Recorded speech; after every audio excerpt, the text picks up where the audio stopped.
India में marriage एक celebration नहीं, एक सोशल माइलस्टोन बन गया है, एक चेक बॉक्स जिसको टिक करना बहुत ज़्यादा ज़रूरी है। और ये चेक बॉक्स के पीछे छुपा होता है साइलेंट प्रेशर, एक इनविजिबल कॉन्ट्रैक्ट जिसको कोई पढ़ता नहीं है पर साइन सब कर देते हैं।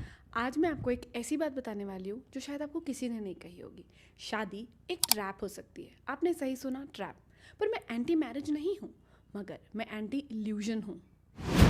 ये वीडियो छोटे छोटे 6 पार्ट्स में डिवाइडेड है, जिसमें शुरू में मैं आपको बताऊंगी कि मैरिज कैसे ट्रैप हो सकता है और कैसे हम उस ट्रैप में न फंसें और हमारी एक ब्यूटीफुल मैरिज को क्रिएट करें।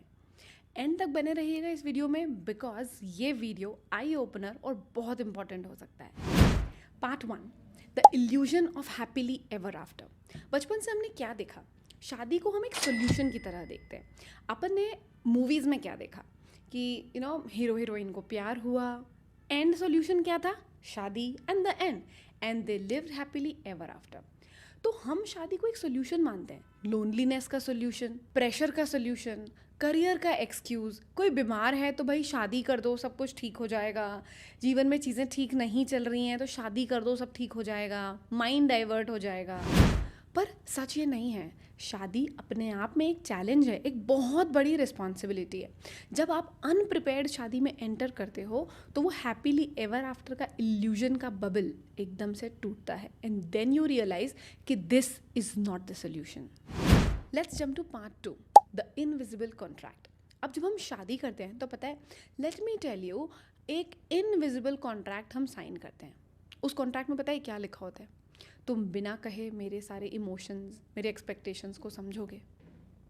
मेरे माँ बाप को तुम अपने माँ बाप की तरह मानोगे। स्पाउस का career is greater than your mental health.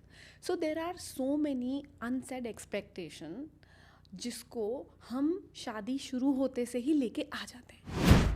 पर इवेंचुअली पता है क्या होता है? ये कॉन्ट्रैक्ट टूटता है क्योंकि हम वो नहीं हैं। ये एक इनविजिबल कॉन्ट्रैक्ट था, ये अनसेड एक्सपेक्टेशंस थी जो टूटता है। और जैसे ही ये टूटता है तो you feel very very bad, and you feel कि ये रिश्ता ही सही नहीं है, ये शादी ही सही नहीं है। और बहुत सारे लोग इस मोमेंट पे ये डिसीजन लेना शुरू कर देते हैं कि हम डिवोर्स कर लें, इस इंसान से दूर चले जाएं। But we don't even realise कि हमने क्या इनविजिबल कॉन्ट्रैक्ट हमारे पार्टनर के साथ साइन कर लिया था। Now the part 3, adjustment versus self eraser. हमारे यहाँ सोसाइटी में, इंडियन सोसाइटी में स्पेसिफिकली, एक वर्ड बहुत ज़्यादा मैरिजेस में ग्लोरीफाई होता है। उसके बारे में बहुत ज़्यादा चर्चा होती है अगर आपकी शादी होने वाली है या शादी हो गई है, जो है एडजस्टमेंट। मगर एडजस्टमेंट कितना और एडजस्टमेंट कब तक? अपने सपने छोड़ दो, लोग क्या कहेंगे सोचकर डिसीजंस लो, खुद से दूर हो जाओ और एडजस्ट करते रहो, एडजस्ट करते रहो। और फ्रेंड्स, मैं आपको बताती हूँ कि जब हमारा एडजस्टमेंट सेल्फ इरेजर पर आ जाता है तब शादी एक ट्रैप हो जाती है। जब आप खुद ख़त्म होने लग जाते हो, जब आपका एडजस्टमेंट कॉम्प्रोमाइज़ के लेवल पे आ जाता है, जहाँ आप ख़त्म होने लग जाते हो, वहाँ आपको शादी ट्रैप की तरह फील होती है। पार्ट 4 है जेंडर ट्रैप, और ये सबके लिए अलग अलग हो सकता है। एक फ़ीमेल के लिए, एक वाइफ के लिए हो सकता है रिस्पॉन्सिबिलिटीज़ का ओवरलोड।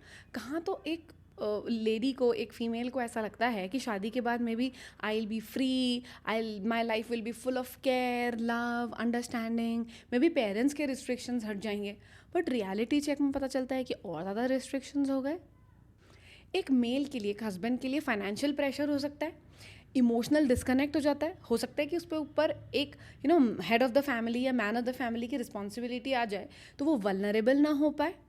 और मर्द को दर्द नहीं होता कि एक्टिंग करना पड़े। अब ये जो डिफरेंट टाइप के रोल्स हैं जिसमें आप अटैच हो जाते हो और फिर आप फंस जाते हो, तो वो शादी एक ट्रैप जैसी फील होने लगती है। और हमें ये लगने लग जाता है कि शादी के पहले तो ये रिश्ता इतना फ्रेंडशिप जैसा था, इतना एक्साइटिंग था, तो वो सारा एक्साइटमेंट कहाँ चला गया? आप किस ट्रैप में फंस चुके हो, आपको कुछ समझ में नहीं आता। Part 5, and this is my friends the eye opener. शादी खुद में एक प्रॉब्लम नहीं है, शादी खुद में एक सोल्यूशन नहीं है। प्रॉब्लम है unrealistic expectations plus zero preparation. Yes, हमारे सोसाइटी में हमें कॉलेज के लिए, एंट्रेंस कॉम्पिटिटिव एग्जाम्स के लिए तैयार किया जाता है, बट शादी के लिए हमें क्या तैयारी करी जाती है? जो मैंने आपको ऊपर बताया, जो हमें ट्रैप के लिए तैयार करता है।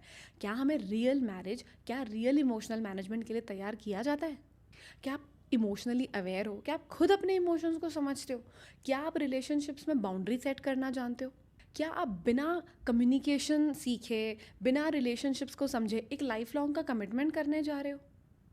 और क्या आपको प्रॉब्लम से, लाइफ की बड़ी बड़ी समस्याओं से डील करना आता है? क्या आप इमोशनली स्ट्रांग हो? क्या आप इमोशनल सपोर्ट के लिए रेडी हो? अगर नहीं तो आप ये चीज़ें मांगते रह जाओगे। और शादी में यही होता है कि आप इंडिविजुअली तैयार नहीं हो और आपको ऐसा लगता है कि ये मेरे पार्टनर को समझना चाहिए, वो मेरे पार्टनर को समझना चाहिए, और आपके पार्टनर को पता ही नहीं होता एक्चुअली कि उसको समझना क्या चाहिए। तो ये पूरा ट्रैप क्रिएट कर देती है। तो इसलिए मैं फिर से रिपीट करती हूँ कि जो आपकी लाइफ की प्रॉब्लम्स हैं, शादी उनका सोल्यूशन नहीं है। और शादी कोई बहुत बड़ी प्रॉब्लम नहीं है। प्रॉब्लम है कि शादी के लिए शायद हम सही तरीके से प्रिपेयर नहीं हुए। और कितने ही लोग शादी तो कर लेते हैं, रिलेशनशिप भी अच्छा नहीं चलता और एक इमोशनल जॉम्बीज़ की तरह साथ में घर में रहते हैं। इंस्टाग्राम पे या बाहर सबको ऐसा लगता है कि चीज़ें बहुत खूबसूरत है, बट इंटरनली दे नो कि they have lost that love, वो केयर, वो जिस रीज़न से उन्होंने शादी करी थी वो तो कहीं खो गया। Part 6, the escape plan, not the exit plan but the escape plan. ये सारी चीज़ें तो आपने समझ ली, but the good news is कि इस ट्रैप का सोल्यूशन है। आप अपनी इमोशनल रेडीनेस पे काम करो, अपने इमोशनल इंटेलिजेंस पे काम करो, अपनी कम्युनिकेशन स्किल्स पे काम करो कि वल्नरेबल सिचुएशंस में, डिफ़िकल्ट सिचुएशन में क्या आप कम्युनिकेट कर पाते हो, या आपको गुस्सा आ जाता है, या आप रोने लग जाते हो, या चीज़ों से भाग जाते हो, क्योंकि रिलेशनशिप में ये सिचुएशंस आएंगी। शादी एक ट्रैप नहीं बनेगी अगर आप रेडी हो, and you have to put time and efforts to be ready for one of the biggest decision of your life, जो ख़त्म नहीं होगा। Once you get married, it's a life long contract, and you have to be, you should be, and you deserve to be happy in it. आपको अगर ये video अच्छा लगा, अपने फ्रेंड्स से ज़रूर शेयर करिए, उन्हें वो काम आएगा। कमेंट्स में अपने व्यूज़ इस वीडियो के बारे में ज़रूर शेयर करिएगा। And if you want to reach out to me for any personal problem, I am always available. You can connect on YouTube और you can connect via Instagram. See you in the next video. Take care.